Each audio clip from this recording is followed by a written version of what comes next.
Assalamualaikum warahmatullahi wabarakatuh. Hari yang baik untuk kita semua.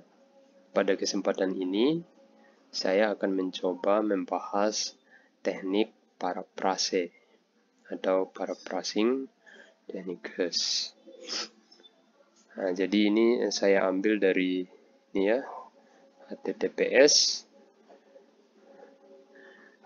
bkictocvknuac.kr.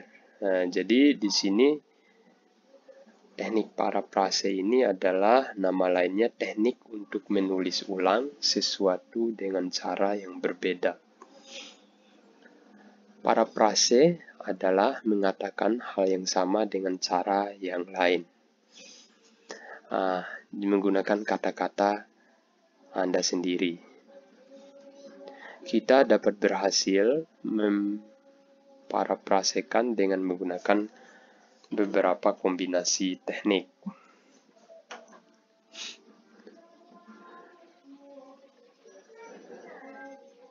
Yang pertama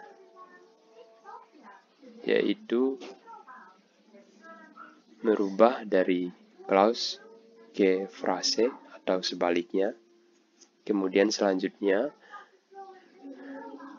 perubahan dari coded speak ke indirect speak atau sebaliknya.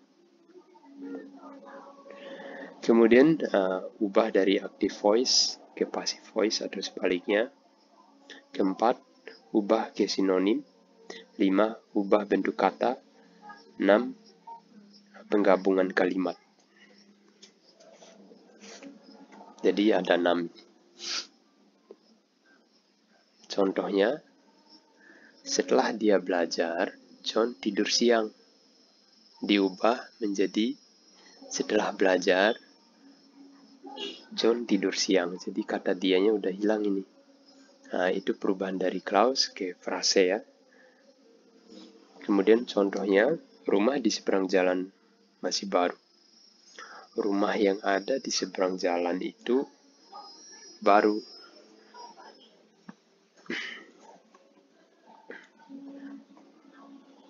Ini contoh perubahan dari coded speak ke indirect speak.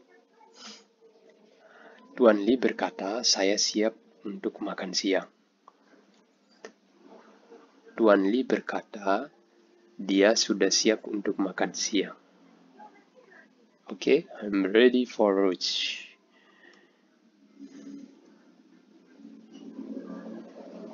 Kemudian selanjutnya ubah dari active voice ke passive voice. Seseorang karyawan hotel akan membawa tas Anda. Tas Anda akan dibawa oleh karyawan hotel.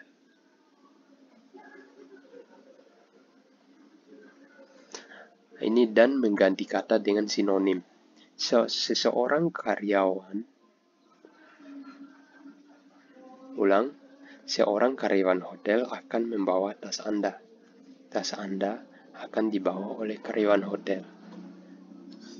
Kemudian ini ada yang kata-kata yang lebih menarik. Bagasi Anda akan diambil oleh bellboy.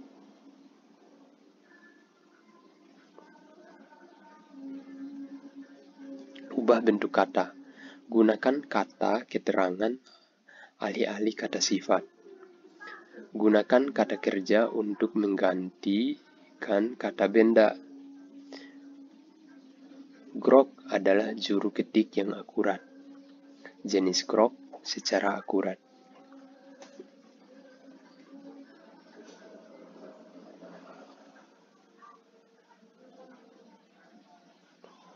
Selanjutnya, ubah ke sinonim.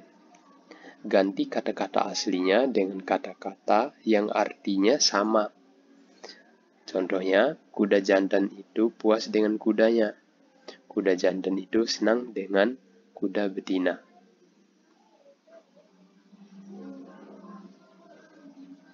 Nah, ada perubahan di sini. Kemudian selanjutnya, ketika Anda tidak dapat menemukan sinonim, ganti kata aslinya dengan definisi atau pengertiannya. Contohnya, kuda jantan itu puas dengan kudanya. Kuda jantan senang dengan kuda betina. Seperti itu. Sinonim, kata-kata dengan arti yang sama. Contohnya, penggunaan air tanah yang berlebihan akan menyebabkan kekeringan yang meluas. Penggantinya, penggunaan air tanah yang berlebihan akan menyebabkan kekeringan yang meluas. Jadi di sini ada perubahan juga.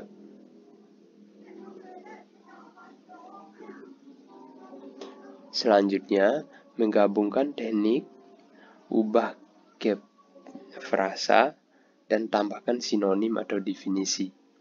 Setelah dia makan siang, Mike tidur siang. Setelah makan siang, Mike tidur sebentar. Jadi tidur siang itu kan waktunya cuma sebentar. Jadi diubah Mike tidur sebentar. Sama diubah kata awalnya dia. Nah, jadi setelah itu menjadi hilang, diganti dengan Mike.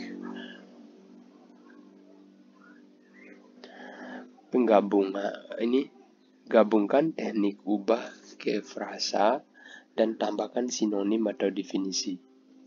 Contohnya, rumah yang ada di seberang jalan itu sudah tua. Rumah di seberang jalan sudah tua. Rumah di seberang jalan sudah tua. Nah, diganti, tempat tinggal di seberang jalan itu kuno. Nah, lebih jauh lagi. Selanjutnya, menafsirkan makna. Identifikasi makna yang mendasari sebuah pertanyaan. Serigala berkata, "Saya siap untuk makan siang." Domba-domba itu tampak sangat khawatir. Serigala mengeluh karena lapar yang membuat domba sangat cemas. Nah, seperti itu kira-kira ditafsirkan maknanya, identifikasi makna yang mendasari sebuah pertanyaan.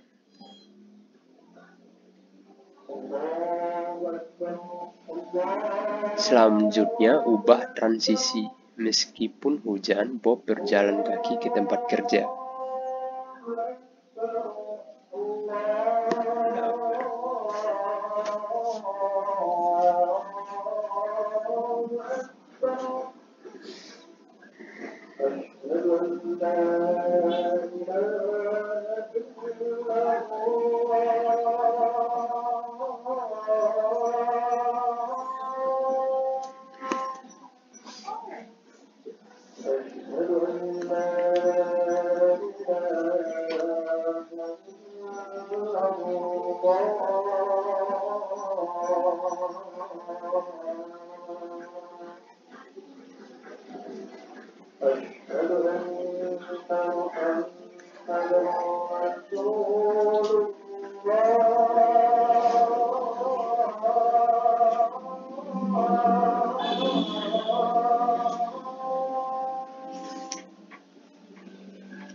Selanjutnya, ubah transisi.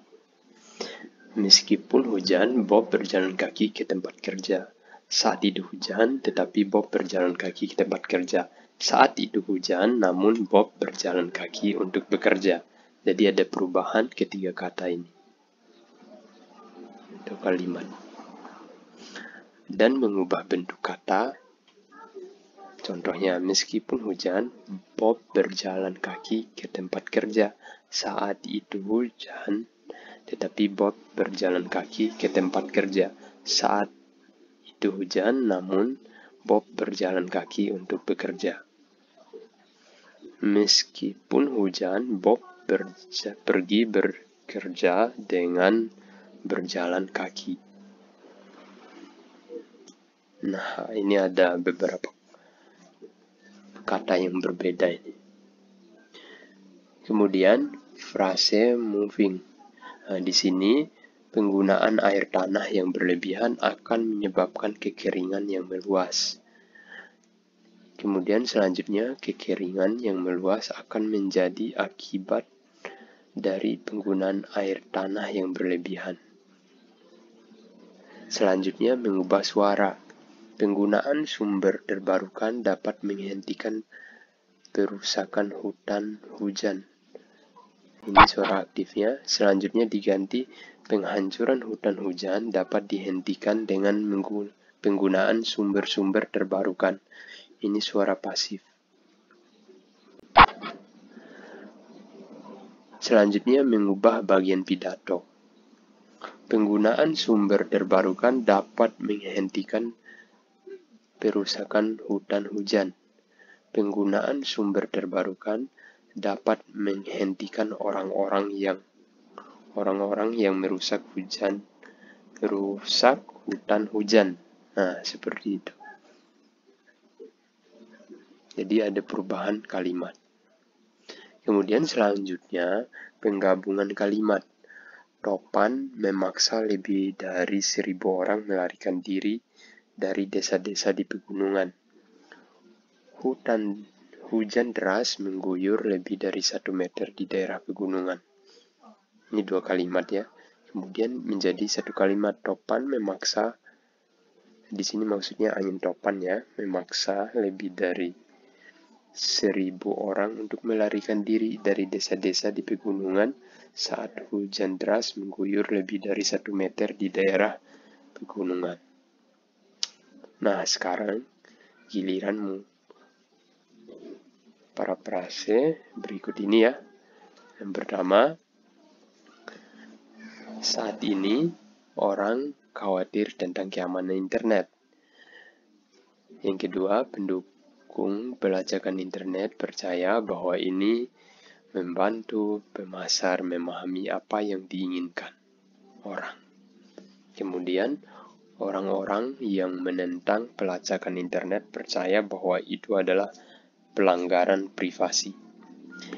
Era informasi ini akan menyebabkan semakin banyak orang menjadi peduli dengan tingkat detail pribadi yang dapat ditemukan dari internet. Nah, jadi silakan parafrase sesuai dengan teknik-teknik yang saya jelaskan tadi. Dan jika ada tugas-tugas parafrase jurnal atau tugas akhir, silakan memilih teknik-teknik parafrase yang sesuai dengan yang saya jelaskan tadi. Sekian dari saya. Lebih dan kurangnya saya mohon maaf. Billahi taufiq wal hidayah. Wassalamualaikum warahmatullahi wabarakatuh.